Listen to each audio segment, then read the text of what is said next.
Hi everyone, ఈరోజు మనం బీరకాయ కూర అయితే చేసుకుందాము. స్టవ్ ఆన్ చేసి ప్యాన్ పెట్టి ఆ ప్యాన్లోకి ఒక 3 టేబుల్ స్పూన్ ఆయిల్ అయితే వేసుకుందాం. ఈ ఆయిల్లోకి ఉల్లిపాయలు అలానే కరివేపాకు వేసుకుందాం. అలానే పోపు దినుసులు 1 టేబుల్ స్పూన్ వేసుకుందాం. వీటన్నిటిని ఒకసారి అయితే కలుపుకుందాం.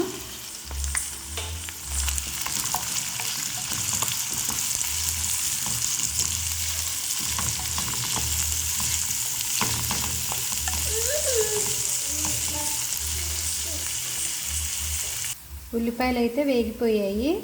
మనం బీరకాయ ముక్కలు వేసుకుందాము.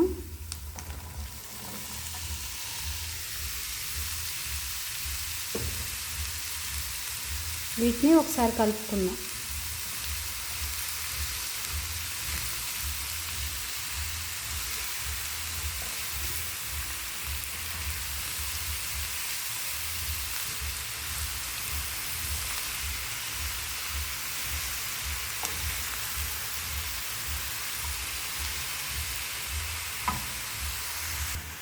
ఇప్పుడు మనం ఈ బీరకాయ ముక్కల్లోకి మూత అయితే పెట్టుకుందాము.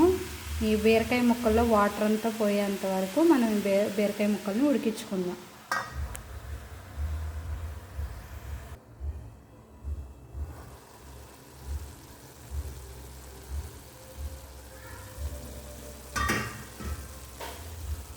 ఈ బీరకాయ ముక్కల్లోకి మనం 1 టేబుల్ స్పూన్ పసుపు,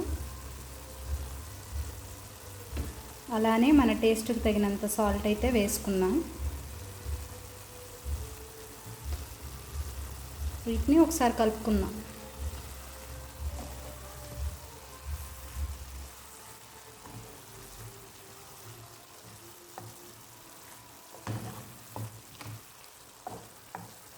ఈ బీరకాయ ముక్కల్లో ఇంకా వాటర్ అయితే ఉన్నాయి. ఈ వాటర్ అన్నీ మనం ఇంకిపోయే వరకు ఈ కూర అయితే మనం ఉడికించుకుందాం.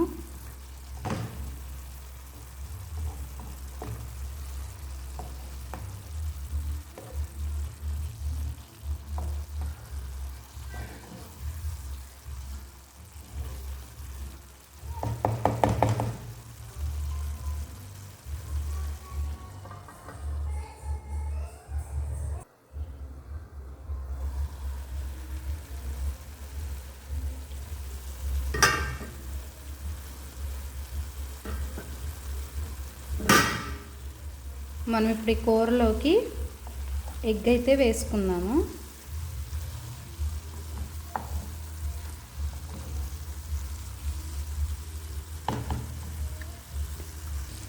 అలానే మన స్పైసీకి తగ్గట్టు కారం అయితే వేసుకుందాము.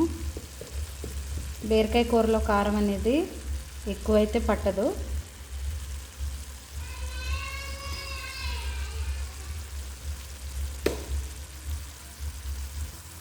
అలానే ధనియాల పౌడర్ కూడా వేసుకుందాం. ఇప్పుడు మనం దీని మీద మూత పెట్టుకొని ఒక 1 నిమిషం పాటు ఉడికించుకుందాం. ఇప్పుడు మనం ఒకసారి మొత్తాన్ని కలుపుకుందాం.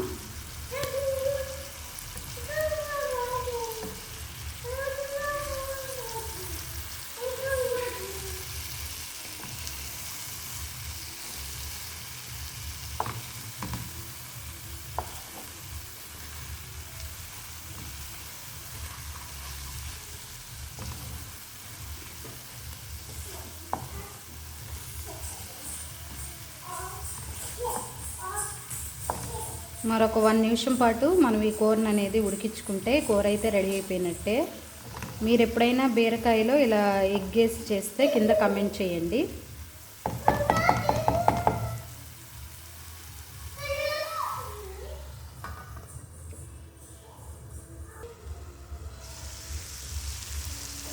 ఈ కూర అయితే రెడీ అయిపోయిందండి. మనం ఇప్పుడు స్టవ్ అయితే ఆఫ్ చేసేసుకుందాము.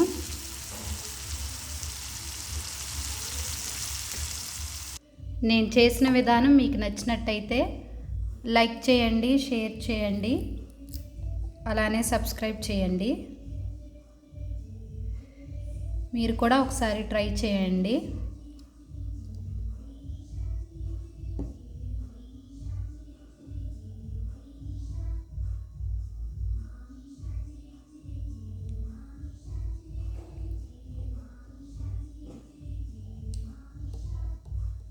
Thank you for watching.